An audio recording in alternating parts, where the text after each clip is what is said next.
Hello traders, stock മാർക്കറ്റിൽ പുതിയതായിട്ട് വന്ന ആളുകളും നിലവിൽ ട്രേഡ് ചെയ്യുന്ന ആളുകളും വരുന്ന പ്രധാന മിസ്റ്റേക്കുകളും അവയുടെ പരിഹാരങ്ങളും നമുക്ക് ഇന്ന് ഡിസ്കസ് ചെയ്യാം. നമ്മളൊരു ഷോപ്പിൽ പോയി 5 രൂപയ്ക്ക് ഒരു പേന വാങ്ങുകയാണെന്ന് കരുതുക. ഈ പേന തെളിയുന്നുണ്ടോ, വർക്ക് ചെയ്യുന്നുണ്ടോ എന്ന് നമ്മൾ എഴുതി നോക്കി ചെക്ക് ചെയ്യാറുണ്ടല്ലേ. എന്നാൽ ഇതേ ആളുകൾ തന്നെ 50,000 രൂപയ്ക്ക് ഒരു സ്റ്റോക്ക് വാങ്ങുമ്പോൾ നേരത്തെ പേന വാങ്ങിച്ചപ്പോൾ കാണിച്ച ജാഗ്രത പോലും പുലർത്താറില്ല. ആ സ്റ്റോക്കിന്റെ ഫണ്ടമെന്റൽ ടെക്നിക്കൽ അനാലിസിസുകൾ ചെക്ക് ചെയ്യാതെയാണ് പല ആളുകളും സ്റ്റോക്കുകൾ വാങ്ങുന്നത്. ഇത് വലിയ തോതിലുള്ള നഷ്ടത്തിന് ഇടയാക്കും. അതുകൊണ്ട് തന്നെ ഒരു സ്റ്റോക്കിനെ കൃത്യമായിട്ട് പഠിച്ചിട്ട് തന്നെ വാങ്ങാനായിട്ട് ശ്രമിക്കുക. പല ആളുകളും സ്റ്റോക്ക് മാർക്കറ്റിൽ വന്നിട്ടുള്ളത് സോഷ്യൽ മീഡിയ പ്ലാറ്റ്ഫോമുകളിൽ ട്രേഡ് ചെയ്യുന്ന ആളുകളുടെ ലൈഫ് സ്റ്റൈലിൽ അട്രാക്ട് ആയിട്ടാണ്, അല്ലെങ്കിൽ അവരുടെ PNL അട്രാക്ട് ആയിട്ടാണ്. അത് അവരിൽ വളരെ അൺറിയലിസ്റ്റിക് ആയിട്ടുള്ള പ്രോഫിറ്റ് സ്റ്റോക്ക് മാർക്കറ്റിൽ നിന്ന് എടുക്കാൻ പറ്റുമെന്നുള്ള ഒരു വിശ്വാസം അവരിൽ ഉണ്ടാകാം. അത് തീർച്ചയായിട്ടും തെറ്റാണ്. ഇവിടെ വളരെ എക്സ്പീരിയൻസ് ആയിട്ടുള്ള ട്രേഡേഴ്സ് എല്ലാം തന്നെ മാർക്കറ്റിൽ നിന്ന് കൺസിസ്റ്റന്റ് ആയിട്ട് ഒരു 1 ഇയർ പ്രോഫിറ്റ് എടുക്കുന്നത് 30% നിന്ന് താഴെയാണ്. നമുക്ക് ഓർക്കുക, ഒരു ബാങ്കിൽ നിന്ന് നമുക്ക് FD റിട്ടേൺ എന്ന് പറയുന്നത് 7%. അതിന്റെ ഒരു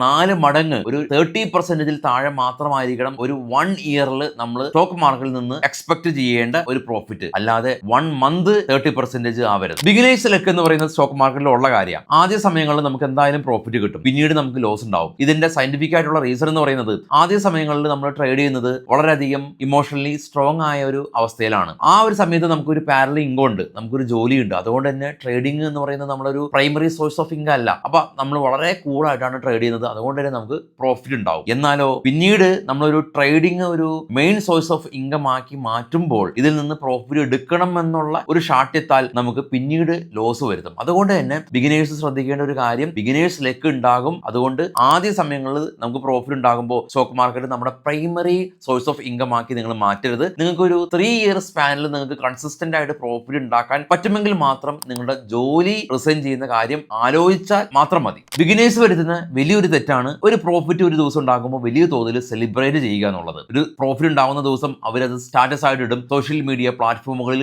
ഇട്ട് വലിയ തോതിൽ അത് സെലിബ്രേറ്റ് ചെയ്യും. ഇങ്ങനെ ചെയ്യുക വഴി നമുക്ക് വലിയ തോതിലുള്ള സ്ട്രെസ് രണ്ടാമത്തെ ദിവസം ഉണ്ടാകും. കാരണം എല്ലാ ദിവസവും സ്റ്റാറ്റസിന് വേണ്ടിയിട്ടാകും പിന്നെ നമ്മളുടെ ട്രേഡ്. അങ്ങനെ സ്റ്റാറ്റസിന് വേണ്ടി ട്രേഡ് ചെയ്യരുത്. ഒരിക്കലും നമ്മുടെ സക്സസ്, നമുക്ക് കിട്ടുന്ന പ്രോഫിറ്റ് വലിയ തോതിൽ സെലിബ്രേറ്റ് ചെയ്യാനായിട്ട് നിൽക്കരുത്. അത് നമ്മളുടെ ഒരു പേഴ്സണൽ കാര്യമായിട്ട് നമ്മളിൽ മാത്രം ഒതുങ്ങി സെലിബ്രേറ്റ് ചെയ്യുന്നതാണ് ഉത്തമം. പ്രോഫിറ്റ് ആൻഡ് ലോസ് ട്രേഡിംഗിന്റെ ഭാഗമാണ്. ലോസും പ്രോഫിറ്റും ട്രേഡിംഗിൽ ഉണ്ടാകും. ലോസ് ഉണ്ടാവുന്ന സമയത്ത് നമ്മൾ വലിയ തോതിൽ ഡിസ്പ്രസ്ഡ് ആവരുത്. ഒരു ട്രേഡിൽ നമുക്കൊരു ലോസ് ഉണ്ടാവുന്ന സമയത്ത് നമ്മൾ അറ്റ്ലീസ്റ്റ് ഒരു 30 മിനിറ്റ് ഒരു ബ്രേക്ക് എടുക്കുക. അതുപോലെ തന്നെ ലോസിന്റെ വലിപ്പം കൂട്ടാതിരിക്കാനായിട്ട് ശ്രമിക്കുക. കാരണം നമുക്ക് ഒരു വലിയ ലോസ് അല്ല എങ്കിൽ നമുക്ക് തന്നെ അത് റിക്കവർ ചെയ്തെടുക്കാനായിട്ട് സാധിക്കും. നേരെ മറിച്ച് വലിയൊരു ലോസ് ആണെങ്കിൽ നമുക്കത് റിക്കവർ ചെയ്തെടുക്കാൻ ഒരുപാട് സമയം വേണ്ടി വരും. അതുപോലെ തന്നെ നമുക്ക് വലിയൊരു ലോസ് ഉണ്ടായി എന്ന് തന്നെ ഇരിക്കട്ടെ, അങ്ങനെ ഒരു ലോസ് ഉണ്ടായെങ്കിൽ നമ്മളൊരു 1-2 ദിവസം ബ്രേക്ക് എടുക്കുക. ആ ബ്രേക്ക് എടുത്ത് അതുണ്ടാക്കിയ ഒരു മുറിവ് ഉണങ്ങിയതിനു ശേഷം മാത്രം നമ്മൾ ട്രേഡ് ചെയ്യുക. ഒരു ട്രേഡ് ഉണ്ടാക്കിയ മുറിവോട് കൂടിയിട്ട് നമ്മൾ അടുത്ത ട്രേഡ് ചെയ്യുമ്പോൾ നമുക്ക് അതിലും വലിയൊരു ലോസ് ഉണ്ടാവാനുള്ള സാധ്യതകൾ വളരെയധികം ഏറെയാണ്. അപ്പൊ ഇത്തരം